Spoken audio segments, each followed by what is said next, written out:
coucou tout le monde, j'espère que vous allez bien. Alors, on se retrouve pour voir un petit peu les énergies de la semaine, voir un petit peu ce que la semaine nous prépare.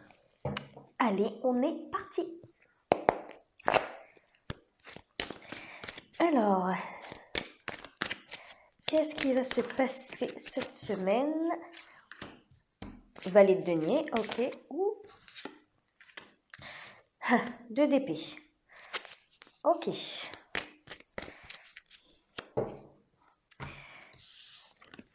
Alors, l'énergie collective pour cette semaine, on a le valet de denier et on a la 2 d'épée. Ça veut dire quoi? Ça veut dire que le valet de denier, en fait, nous invite à prendre un nouveau départ, à faire de nouvelles démarches, à tenter de nouvelles choses, tenter de nouvelles aventures. Je ne sais pas pourquoi, j'ai vraiment ce sentiment de nouvelles habitudes, un nouveau train de vie, un nouveau mode de vie même pour certains. Mais là, on est vraiment sur les habitudes. Changer ses habitudes, bouleverser son quotidien. Pourquoi? Pour mettre un peu de piment, pour mettre cette petite dose d'excitation en plus, vous voyez, cette petite étincelle, cette petite flamme en plus. C'est pas représentatif des deniers, on est d'accord. Mais je sens que par de nouvelles habitudes, par comme un pacte avec nous-mêmes, si on se met d'accord avec nous-mêmes pour avoir d'autres habitudes, pour faire d'autres tâches, pour faire d'autres choses, des nouvelles choses, intégrer la nouveauté dans notre vie au quotidien cette semaine, eh bien ça nous apportera quelque chose en plus. Alors c'est peut-être quelque chose qui va être difficile à mettre en place. Pourquoi? Parce qu'on a la 2 d'épée. La 2 d'épée, c'est l'hésitation, c'est oh je sais pas trop, comme je sais pas trop à quoi m'attendre, je sais pas trop ce que ça va donner, eh bien j'hésite. J'hésite. La 2 d'épée, c'est vraiment l'énergie de celui qui a les yeux bandés, comme cette jeune femme. Il doit faire un choix. Il sait qu'il se croit, il sait qu'il se trouve à la croisée des chemins. Euh, donc il a un chemin à emprunter. Mais par contre, il ne sait pas lequel emprunter puisqu'il a les yeux bandés. Il ne peut pas se fier à sa vue. Il ne peut pas se fier donc à tous ses sens, comme d'habitude. Il doit se fier à autre chose. Et autre chose, c'est quoi? C'est son cœur, son intuition. Donc, il se retrouve à devoir faire un choix euh, avec des outils qu'il n'a pas l'habitude euh, de, d'emprunter, d'utiliser.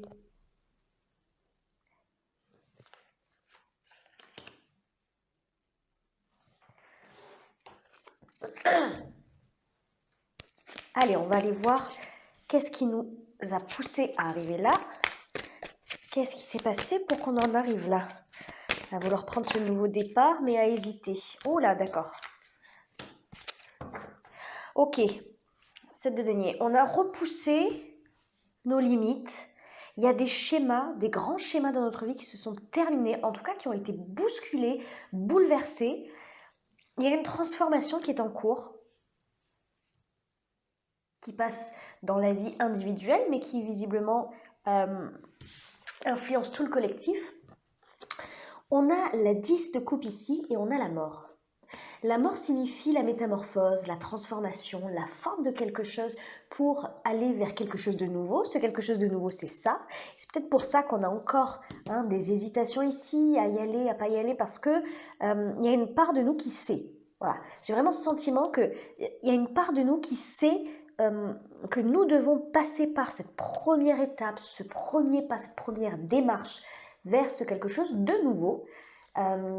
Vers cet inconnu quelque part, mais il y a encore un peu de résistance. Voilà. J'ai vraiment l'impression, parce que les épées c'est le mental quand même, et là la résistance vient du mental. Donc ça veut dire que dans notre tête, il y a quelque chose, il y a une part de nous qui n'est pas encore tout à fait prête à bouleverser vraiment le quotidien. Mais pourtant, c'est ce qui s'est passé pour nous dans un passé plus ou moins proche. La mort, c'est ça, c'est cette transformation profonde, intérieure.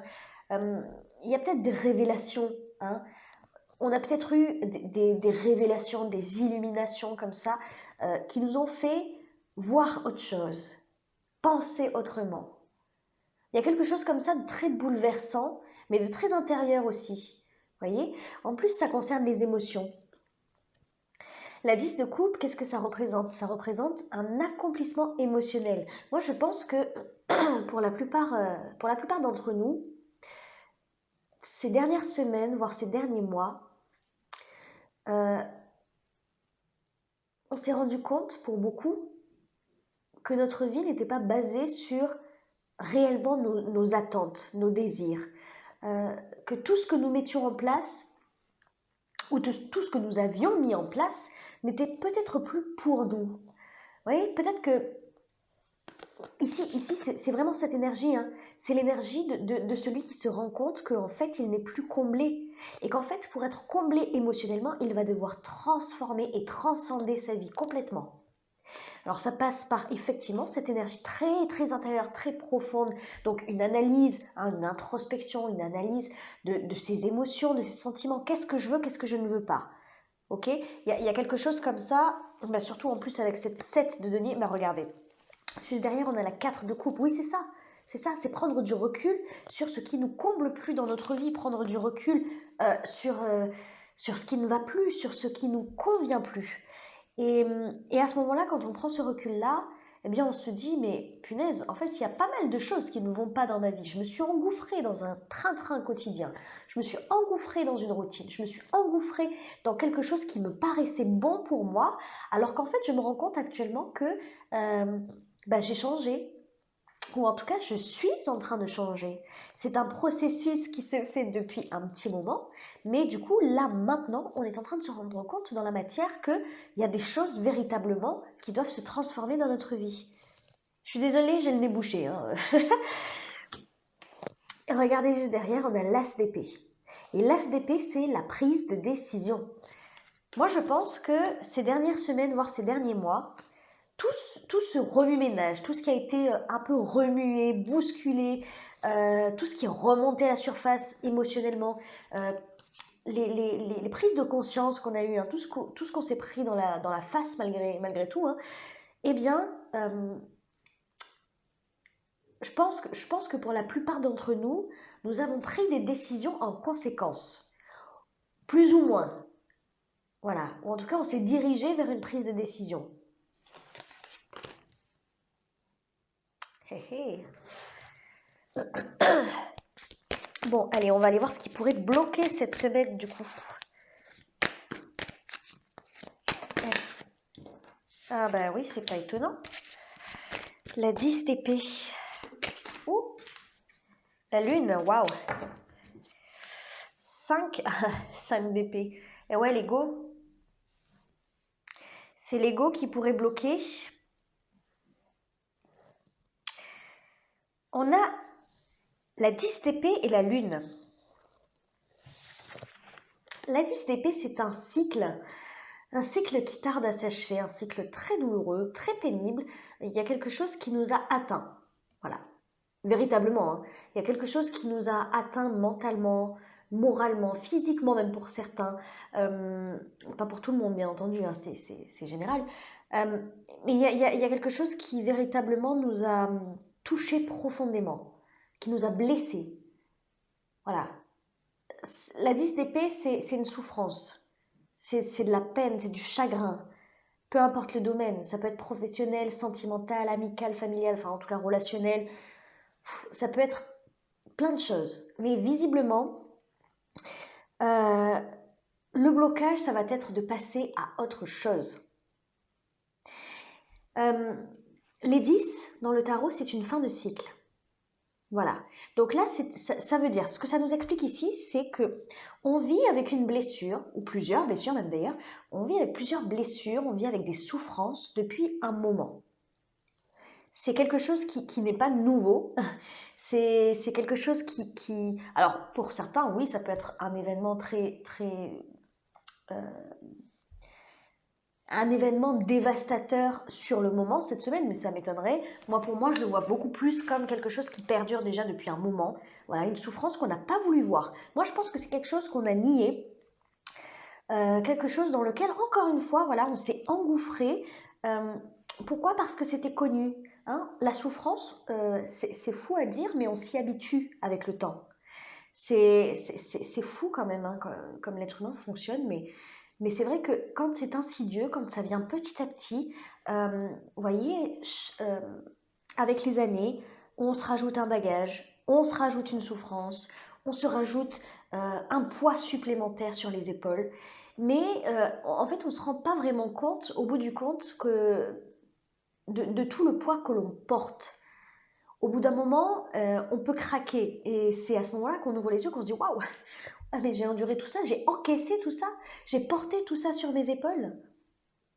Et au final, on se rend compte qu'on souffre. Mais pour ça, il faut être à terre. Pour vraiment se rendre compte que le chemin que l'on a emprunté, la personne avec qui l'on est, le travail que l'on fait n'est plus pour nous. Parce que le changement fait encore plus peur, des fois, qu'affronter cette souffrance-là. Donc, c'est véritablement ça le blocage, notre défi là pour cette semaine, c'est de se rendre compte que la situation dans laquelle nous sommes n'est pas du tout confortable. Au contraire, c'est accepter cette souffrance, c'est surtout la regarder en face. Et parce que c'est vrai qu'il y a beaucoup de personnes qui sont là à minimiser leur peine, leur souffrance, leur fardeau. Et bien là, c'est vraiment ça le défi.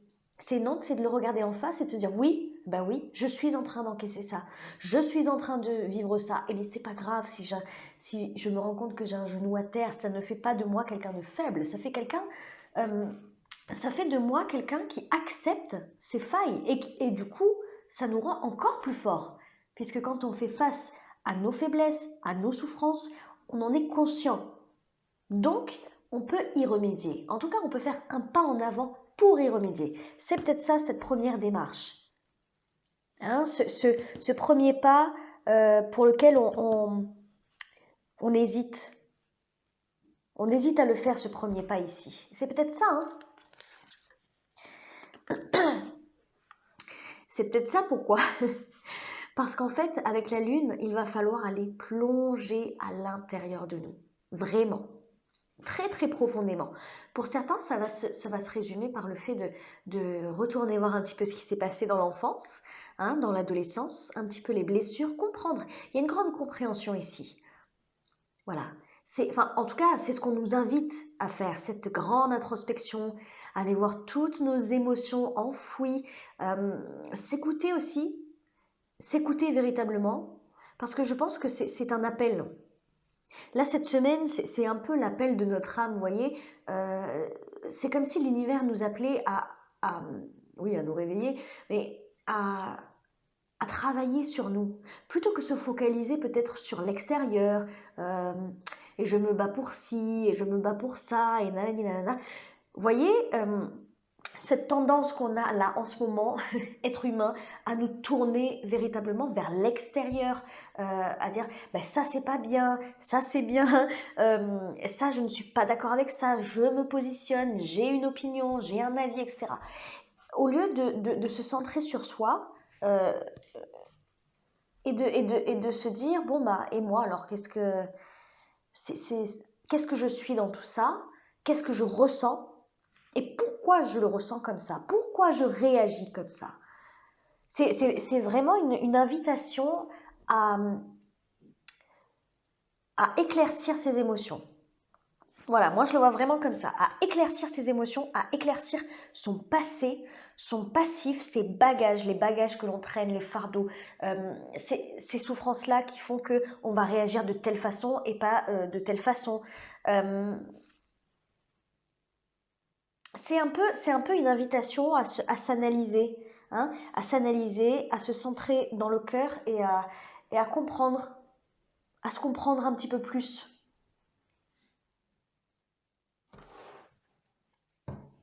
Bon, sur quoi on va pouvoir s'appuyer cette semaine? Sur quoi on va pouvoir s'appuyer cette semaine?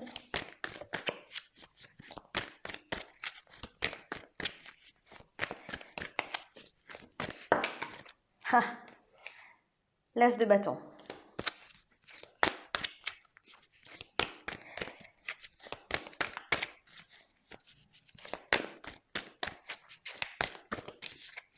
C'est le feu intérieur, hein. C'est notre petite flamme, notre petite voix intérieure là. ce truc à l'intérieur de nous qui sort des tripes et qui nous dit c'est bien, vas-y, vas-y. Oula, j'en ai combien? 3. C'était l'as d'épée qui est ressorti avec les 4 de coupe. Hein? Choisir véritablement de ne plus être insatisfait. Moi, je pense que c'est ça. C'est l'insatisfaction qui va nous aider. Je l'ai fait tomber. Ah bah, la 7 de denier. Je vais la chercher.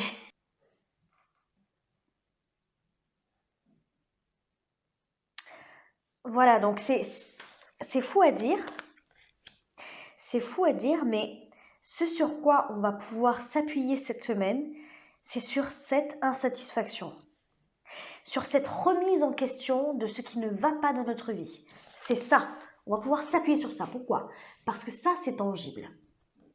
Ça, c'est quelque chose que l'on peut analyser. On peut essayer de le comprendre. On peut réfléchir là-dessus. Pourquoi? Parce que c'est vécu. Voilà, c'est des faits concrets. C'est notre quotidien, c'est notre vie, c'est ce qu'on connaît. Donc, on peut s'appuyer là-dessus, forcément, et on peut essayer de prendre du recul sur ça pour essayer en tout cas de voir autrement, pour essayer de prendre un nouveau départ, de bonnes résolutions. C'est sur ça véritablement qu'on va pouvoir s'appuyer. Hein. Et c'est aussi le fait de ne pas perdre de vue justement ça, cette insatisfaction. Ce pourquoi on se bat aujourd'hui, ce pourquoi on se dit mais ma vie a un sens? Est-ce que ma vie a un sens là, actuellement? Vous voyez? Ce genre de questionnement, pourquoi on en arrive là? Il y a une raison. Hein? On a pris un chemin qui n'était pas forcément le nôtre ou qui ne l'est tout simplement plus. Pourquoi? Parce qu'on a changé, parce qu'on est en train d'évoluer, tous ensemble d'ailleurs. Et c'est ça qu'il ne faut pas perdre de vue. C'est surtout ça, parce que si on commence à minimiser encore une fois, hein, et c'est le véritable défi, hein, si on commence à minimiser encore une fois notre souffrance, ce qui nous arrive, minimiser notre parcours, hein, tout simplement, eh bien c'est là qu'est le danger. Entre guillemets, c'est pas un danger, mais c'est là que ça peut être compliqué du coup. Parce que c'est nier quelque chose de fondamental à l'intérieur de nous. Allez, un petit conseil pour nous. Allez, un conseil pour nous pour cette semaine.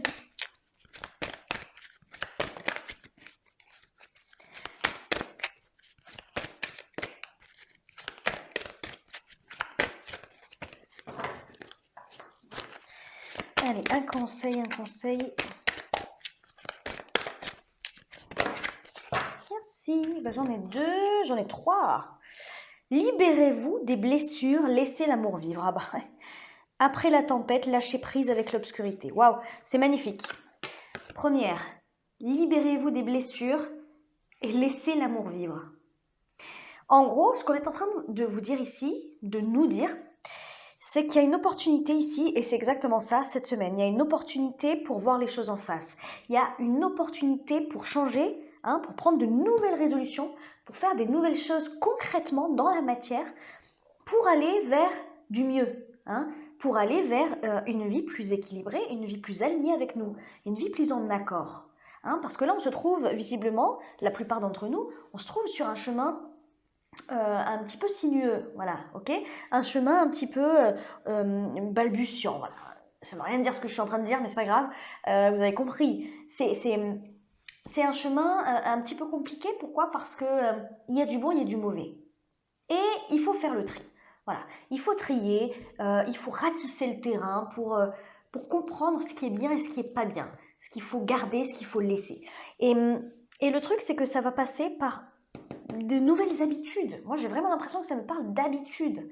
C'est ancrer de nouvelles habitudes dans notre quotidien, dans notre vie, pour se diriger vers quelque chose de meilleur, pour se diriger vers l'amour.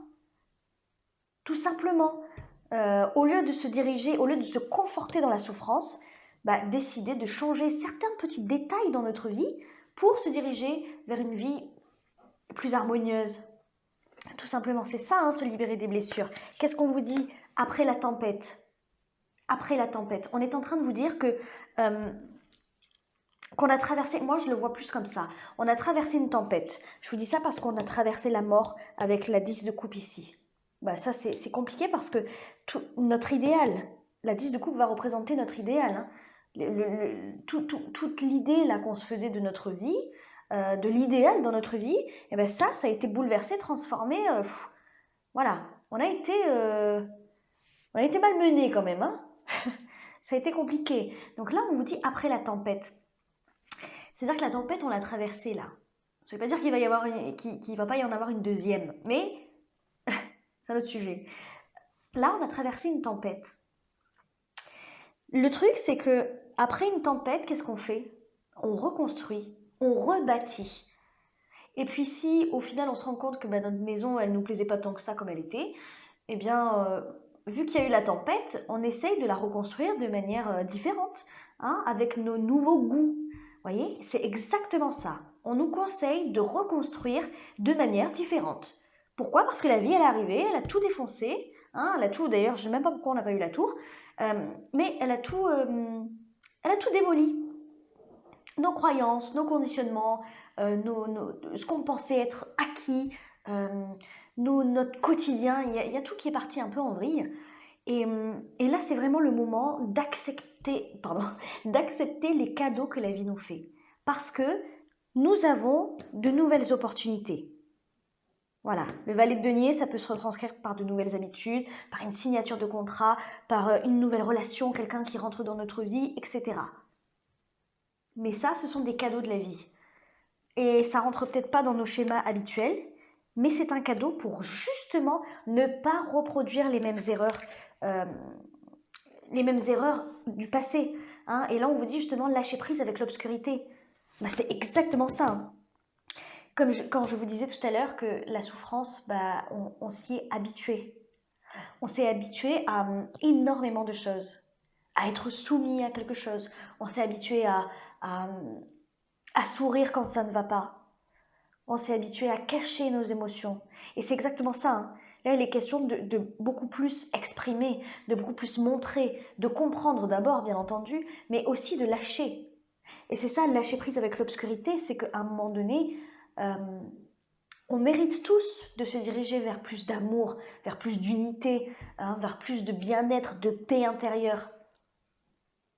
On mérite tous de sortir de tout ça, là. Et c'est ça, après la tempête.